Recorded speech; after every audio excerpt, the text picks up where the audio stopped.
Good morning पिला माने आशा करुथिबि तुम माने समस्ते भलरे थिबो। काली आमे गणतंत्रर संज्ञा विषय पढ़िथिलु एवं ता पूर्वरु गणतंत्रर अर्थटा आमे डिस्कशन करथिलु जेते भी पढ़िथिलु हैला। आज आमे काली जहाँ भी डिस्कशन करथिलु सेटा ओवरऑल टिके टिके देखि देबा तापरे जे कि गणतंत्र संज्ञार जहाँ भी एमसीक्यू अछि सेटा आमे देखिबा हैला। तो काली जेमते आमे डिस्कशन करथिलु फर्स्ट कोन अछि राजनीति विज्ञानर जनक किए तो राजनीति विज्ञानर जनक होछंती अरिस्टोटल। तापर केउं देश रे गणतंत्र शासन व्यवस्था नहीं चीन रे नहीं। गणतंत्र जन्म केउं देश रे होईछि हैला ग्रीक देश रे। तापर डिमोस शब्दर अर्थ कौन अटे डिमोस शब्दर अर्थ होछि गण एवं क्राटस शब्दर अर्थ कौन क्षमता एवं क्राटिया शब्दर अर्थ मध्य क्षमता एटा मैं पढ़िथिलु हैला। तापर 7 नंबर क्वेश्चन देछि गणतंत्र शासन रे केउं माने होउछंती सर्वोच्च क्षमतार अधिकारी हैला माने सबुठारु उच्च क्षमतार अधिकारी तो केउ माने होउछंती जनसाधारण माने हैला।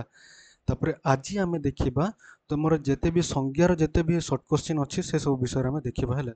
तो 8 नंबर क्वेश्चन अछि किए कहिथिले गणतंत्र एपरि एक सरकार जोथिरे शासनकर्ता समग्र जनसंख्यार एक प्रधान अंश विशेष हैला। तो यार आंसर हेबो ऑप्शन सेकेंड टा एभी डाइस हैला। तापर 9 नंबर रे क्वेश्चन जेछि कहा मतरे गणतंत्र होछि लोकमानंक द्वारा ओ लोकमानंक पई शासन एटा बहुत इजी अछि ये कहिथिले अब्राहम लिंकन हैला। एटा हमें 8 क्लास रे मध्ये पढितलो बहुत इजी क्वेश्चन टा थिला हैला। तापर 10 नंबर देछि किए कहिछंती जो सरकार रे शासन क्षमता कौनसी एक निर्दिष्ट श्रेणीर लोकमानंक हस्तरे न रही समग्र जनता हस्तरे आईनतः न्यस्त थाए ताकू गणतंत्र कुहा जाए। तो 10 नंबर आंसर हेबो लॉर्ड ब्राइस हैला ऑप्शन 4। तापर 11 नंबर क्वेश्चन अछि गणतंत्र एपरि एक सरकार जोथिरे कि प्रत्येक व्यक्तिर अंश निहित थाए एही उक्तिटी कहार हैला। तो 11 नंबर आंसर हेबो बीट 3 टा हैला सिली। तापरे 12 नंबर क्वेश्चन अछि किए कहिछंती हैला एटा कहिछंती हेबो कोइ अछंती एटा कहिछंती हेबो किए कहिछंती गणतंत्र एपरि एक राजनैतिक प्रक्रिया सहित संपृक्त जहा द्वारा साधारण नागरिक माने सेमानंको नेता मानंको उपरे उच्च मानर नियंत्रण जारी करिथांती हैला।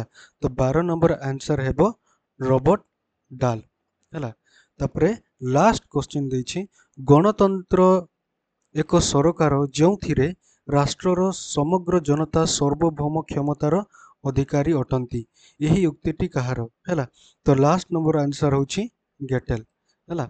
देखो पिला माने आमे जेते भी पढिथिलु काली रे जो एमसीक्यू करिथिलु एवं आजिरो कालीर जो पाठ पढ़िथिलु हैला से सबुटा एटा ओटे तमरो एमसीक्यू एटा को भल कि लिखिथिबो एवं प्रैक्टिस करबो।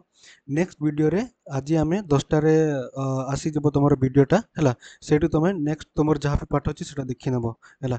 एठी मु किपे मिक्स करलेनी किपे से पाठटा टिके लंबा अछि हैला जदी मु एठी मिक्स करंती हेले टिके बेसी ही लंबा हुवंता हैला सेति पई एठी मु केवल एमसीक्यू टा डिस्कशन करली एवं काली भी जहा हमें पढिथिलु सेटा ओवरऑल टिके ओवरलुक करि देलु हैला। 10टा रे तमर वीडियो आसीबो सेठी तमे माने नेक्स्ट पाठ जहा अछि सेटा तमे देखिबो। आज पे एतिकी थैंक यू।